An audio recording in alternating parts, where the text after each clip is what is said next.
And with that, we have about 8 minutes of live airtime left.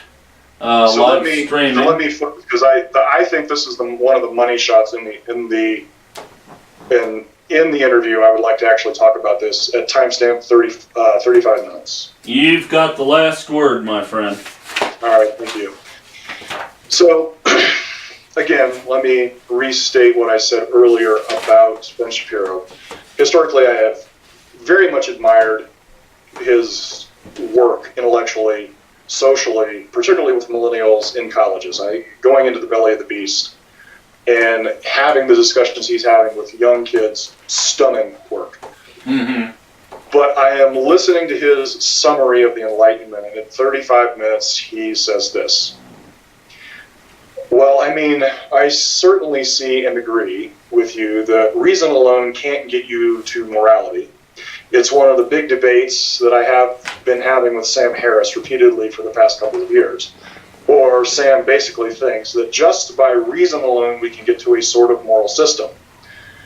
And here's what he says, and here's the important thing that I want you to hear. Kant tried it the best. He failed. Everyone fails.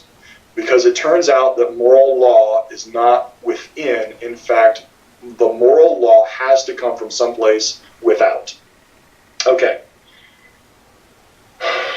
I can't emphasize this enough. Ben Shapiro's understanding of what Kant did is catastrophically wrong.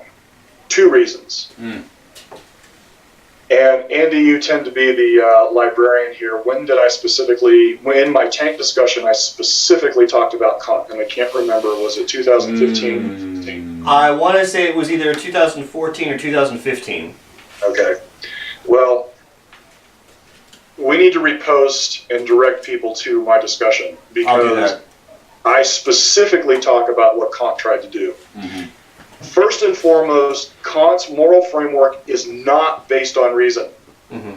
Ben Shapiro, anybody who knows Ben Shapiro, please get him and grab him by the ear and drag him down here. His critique of practical reason and pure reason both are an effort to disabuse people of reason's efficacy. He is trying to destroy reason at the root, or limit it. And the whole point of his critique is to show the ineffective nature of reason so that religion, and namely Puritan theology, can reassert itself.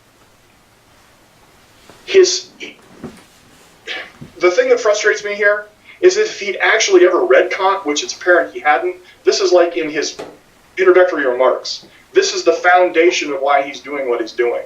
He is trying to destroy reason so religion has a chance. Mm-hmm. Kantian thought, his nominal and phenomenal world, is designed to separate man from his mind and then his mind from reality. To create an extraterrestrial space in human existence that is not indigenous to man. So the very thing that he says Kant tried to do and failed is exactly what Kant did. And here's the second point. Kant didn't fail. He succeeded wildly. The dominant philosophical framework coming out of the Enlightenment was not a framework of reason, and it succeeded wildly, and it is the most disastrous moral framework ever perpetrated on human existence. It is nothing more than the secularized version of Calvin.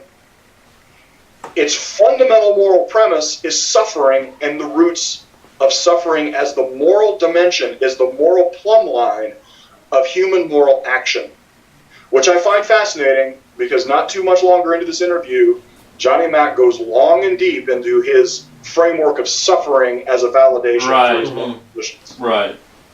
Yep. And this is what makes what Ben Shapiro had to say so disastrous. He entirely misidentifies what Kant did, and he entirely misidentifies the success of Kant's moral framework. It is not a framework based on reason. And so for him to blithely dismiss reason as the root of morality shows the catastrophic intellectual bankruptcy that is underneath his mysticism. And that's what has me so concerned. Because you can't hold these two positions with any longevity.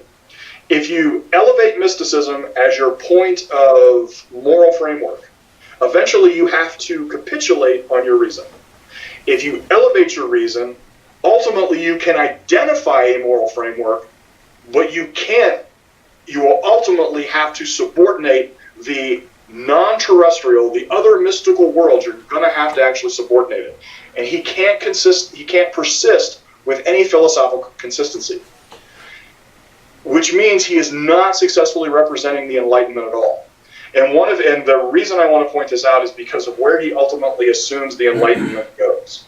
He assumes, by definition then, because you can't arrive at morality by reason, neither can you arrive at meaning by reason. And he thinks that American culture is meaning bankrupt.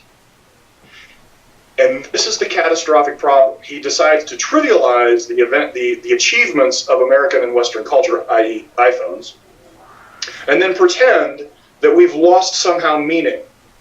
The problem is actually exactly the opposite. Western culture, we have endless sources of meaning because individuals identify their meaning by meaningful work.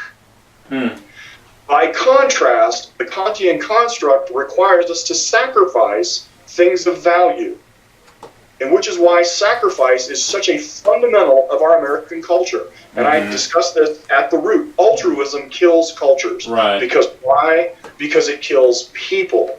Right. Meaninglessness comes from not being able to successfully say of ourselves, I have made an achievement. My vision is worth having because I have it. And this is why we complain, this is why culturally we have such a struggle with Donald Trump. Donald Trump is a man of achievement. He doesn't apologize for his achievements. And we find that culturally crass. Ben Shapiro finds Donald Trump morally inferior. Why? Right.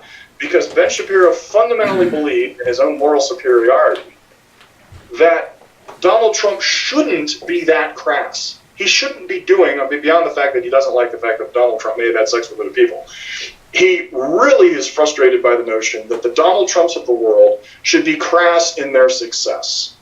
But ultimately, it's the Ben Shapiro model of morality that robs people of the very meaning he thinks we should be having. And this is why this whole interview, I think, really is about this particular section. The ultimate failure to understand that the roots of morality are not a mystical other world. And that meaning, the byproduct of morality, people can in fact identify morality through reason, and if they don't have meaning because they haven't. Very good. It's a good conclusion. Yeah, and basically, with that, we just lost our live streaming right when you finished up. Okay? So, fellas,